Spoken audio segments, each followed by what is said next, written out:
وعلیکم السلام ورحمۃ اللہ وبرکاتہ۔ سوال ہے کہ معاشرے کی اصلاح کیسے کی جائے، کیسے برائی اور فضول رسمیں ہیں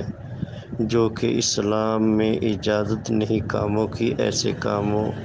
میں کیسے معاشرے کی اصلاح کی جائے۔ تو معاشرے کی اصلاح کے لیے کتاب و سنت کی تعلیمات کو عام کیا جائے۔ جب کتاب و سنت کا علم ہوگا، یہ رسومات، یہ بدعات، یہ شرک از خود ہی ختم ہوتا چلا جائے گا، کیونکہ یہ ساری چیزیں جہالت کی بنا پر لوگوں کے اندر پھیلتی ہیں، پھلتی ہیں، پھولتی ہیں۔ جہاں علم آتا ہے وہاں یہ چیزیں ختم ہو جاتی ہیں۔ تو لہذا معاشرے کی اصلاح کے لیے اور معاشرے کے اندر پھیلے ہوئے وہ رسوم و رواج، بدعات کو ختم کرنے کے لیے کتاب و سنت کی تعلیمات کو عام کرنے کی ضرورت ہے۔ جہاں تک یہ کتاب و سنت کا علم جائے گا، ویسے ویسے لوگ کے اندر سے رسومات اور بدعات ختم ہوتی چلی جائیں گی۔ اس لیے امام مالک فرمایا کرتے نا کہ اس امت کے آخری حصے کی اصلاح بھی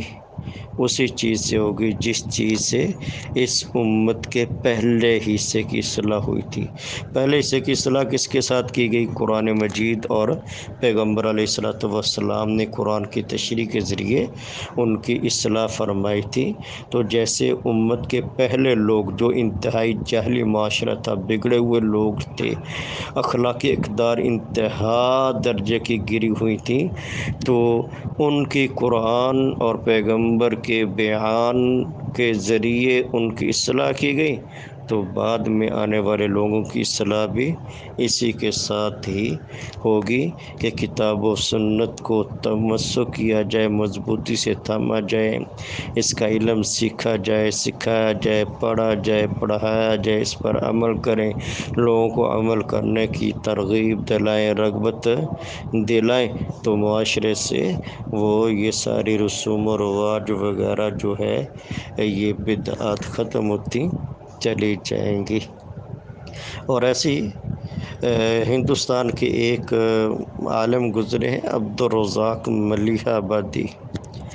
ان کا اپنا تجزیہ ہے، تبصرہ ہے، ہو سکتا ہے آپ بھی اس سے موافقت کر لیں، لیکن کرنا ضروری کوئی نہیں ہے۔ وہ کہتے ہیں کہ معاشرے کے اندر جتنی بھی بدعات اور رسومات ہیں ان کو ختم کرنے کے لیے شیخ الاسلام ابن تیمیہ کا لٹریچر پھیلا دیا جائے، کیونکہ جو ان کے دور کے اندر بدعات، رسومات، خرافات تھیں، آج بھی ہمارے علاقوں کے اندر اسی طرح کی بدعات، رسومات، خرافات ہیں۔ تو شیخ الاسلام ابن تیمیہ رحمہ اللہ نے اپنی کتابوں کے اندر ان کا بہترین احسن انداز میں علمی اعتبار سے رد کیا ہے اور ان کے شکوک و شبہات کا ازالہ کیا ہے اور کتاب و سنت کے دلائل ذکر کر کے ان کو اصلاح کی دعوت دی ہے۔ لہذا شیخ الاسلام ابن تیمیہ رحمہ اللہ کی کتابوں کو عام کر دیا جائے، اس سے بھی معاشرے کے اندر بہت حد تک اصلاح ممکن ہے۔ باقی معاشرے کی اصلاح کے لیے سب سے پہلے وہ اپنے لائف پارٹنر کے لیے ایک نیک دیندار عورت کا انتخاب کرنا ہوتا ہے، اور پھر جو زرخیز مٹی ہے، عورت زرخیز ہے، یعنی وہ دیندار ہے، با اخلاق ہے، کردار ہے، اور اللہ نے عورت کو کھیتی قرار دی ہے، تو پھر ایسی زرخیز زمین کھیتی کے اندر وہ نیکی تقوی کے بیج بو دیے جائیں، تو پھر جو فصل پیدا ہوگی، فصل اگے گی، وہ بڑی بار آور ہوگی، بڑی حسین و جمیل ہوگی اور لوگوں کو اپنی طرف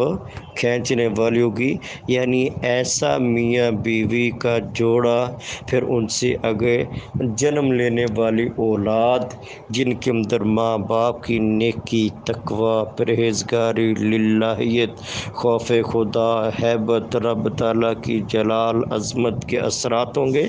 پھر اس اولاد کو ماں کی جب گود ملے گی، ماں اپنی گود کے اندر بچے کو جو نقش کر دے گی وہ مرتے دم تک نہیں مٹے گا۔ تو سب سے پہلی سٹیج ہے اصلاح معاشرہ کی کہ ایسے جوڑوں کو معرض وجود میں لایا جائے۔ اور پھر دوسرا ہے ماں کی گود، یہ انسان کی اصلاح کے لیے سب سے بہترین درس گاہ ہے۔ ماں کی گود کے بعد پھر وہ دینی درس گاہیں، دنیا کے اندر جو درس گاہیں، دانش گاہیں ہیں وہ اصلاح معاشرہ کے اندر اپنا کردار ادا کرتی ہے۔ اور پھر ایسے ماحول، جیسا ماحول ہوگا ویسا بچے پر رنگ چڑھ جائے گا، تو بہترین ماحول دیا جائے، پھر اس ماحول کے اندر جو نسل پروان چڑھیں گی ان پر نیکی تقوی دین کا رنگ چڑھا ہوا ہوگا، اور اللہ کے دین کا جذبہ ان کے اندر کوٹ کوٹ کر بھرا ہوا ہوگا، خیر کی طرف وہ لپکنے والے ہوں گے، شر سے اپنے دامن کو بچانے والے ہوں گے۔ یہ طریقہ بھی اصلاح معاشرہ کے لیے سنگ میل کی حیثیت رکھتا ہے۔ واللہ عالم بالصواب۔